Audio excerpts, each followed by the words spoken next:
March 21, 2012, and we're talking with Angela Buonocore, Senior Vice President and Chief Communications Officer for Xylem.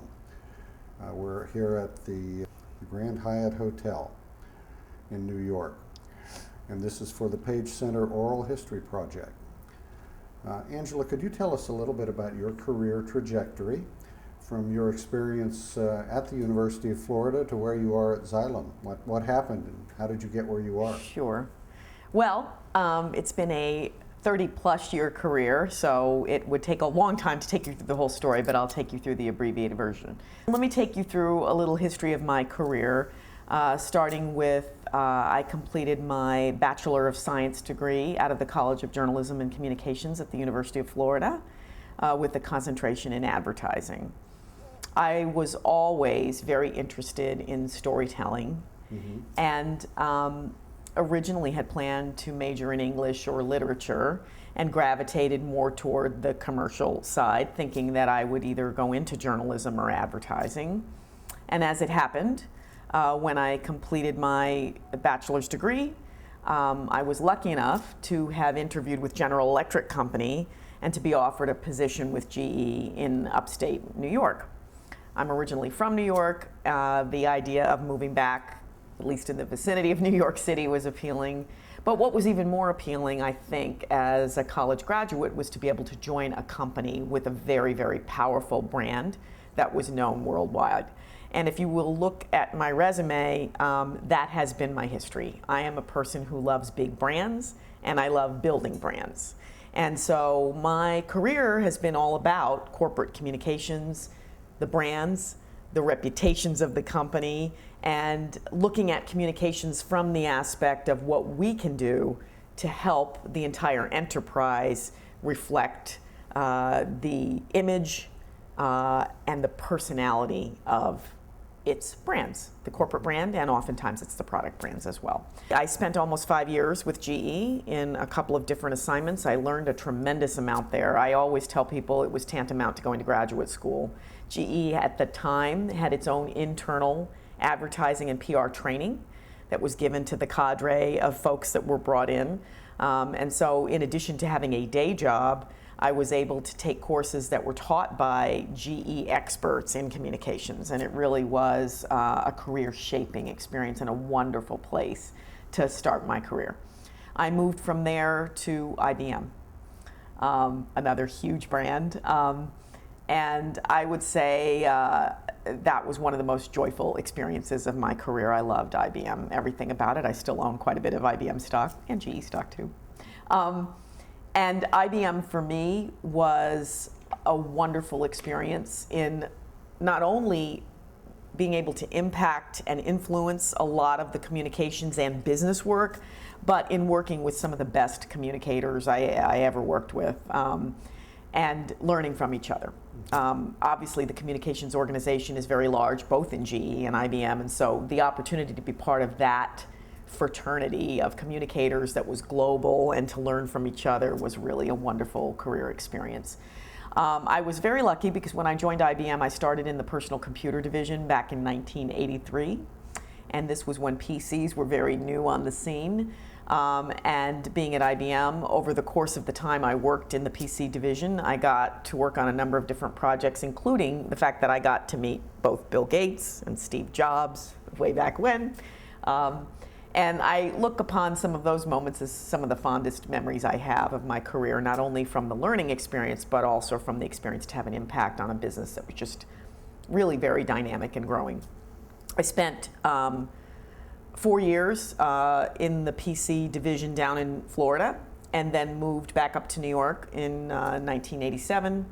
And did a lot of work on ad campaigns, going back to my roots of the study I had done in advertising. I had done some advertising at GE as well, and I worked on the Charlie Chaplin campaign, which is studied these days as a classic in corporate communications, and then into the launch of the whole new Personal System 2 campaign. And I had a number of assignments at IBM because I was there for 11 years.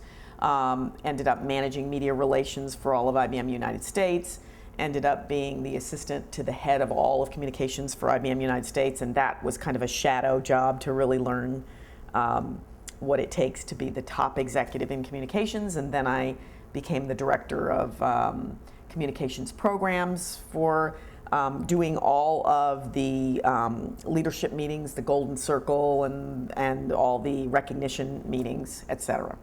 And then one day I got a call for a job at Pepsi. And I told you I love big brands, and I had always wanted to work on a consumer brand.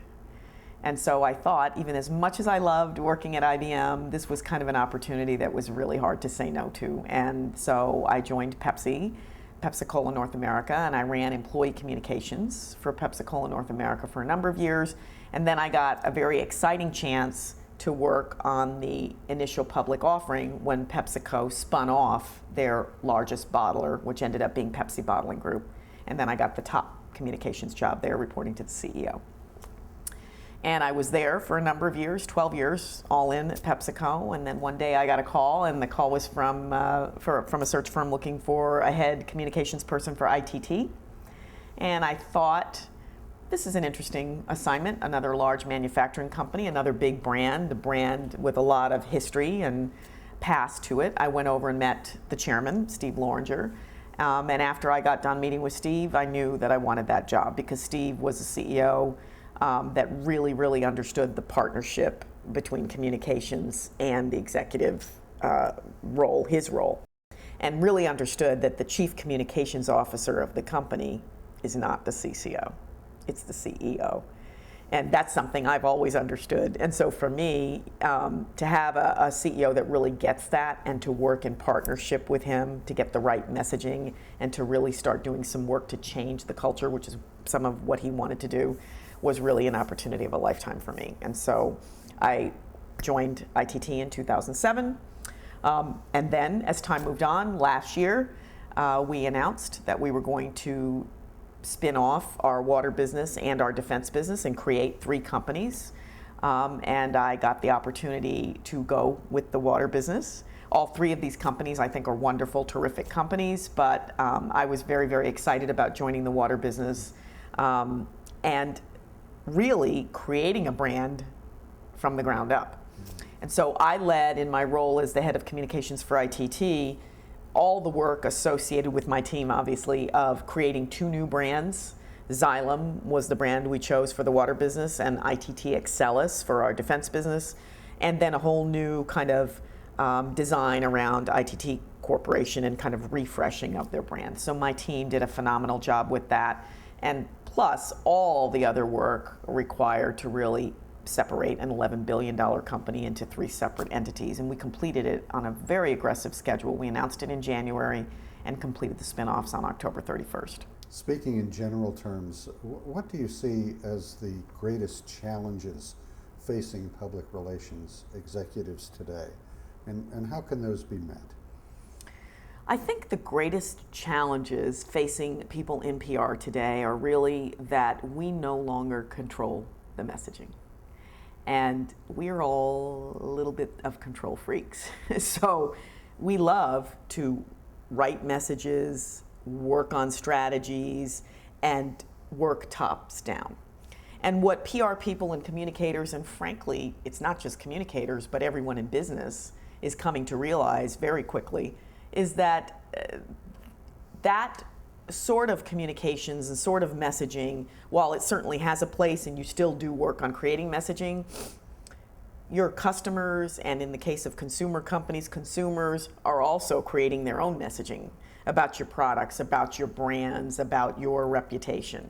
And so you're trying to work on multiple fronts to maybe manage messaging, but in a way that hopefully if you're getting your messages out and you're doing the right things, that other people, including your own employees, but customers and other constituencies, and in some cases consumers, will also be blending their voices in, and hopefully that messaging will be consistent and positive around your company.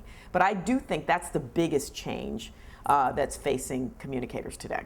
There's a lot of other changes as well, just with the proliferation of new technology and new ways to get messaging out, and the fact that, the individual person that you're trying to get your message to is the recipient of so many different messages. It's always about breaking through the clutter as well and really getting with a very targeted message to the person that you're trying to communicate something to, and hopefully it's not just communicate, but get that recipient of the message to take some action. Yeah.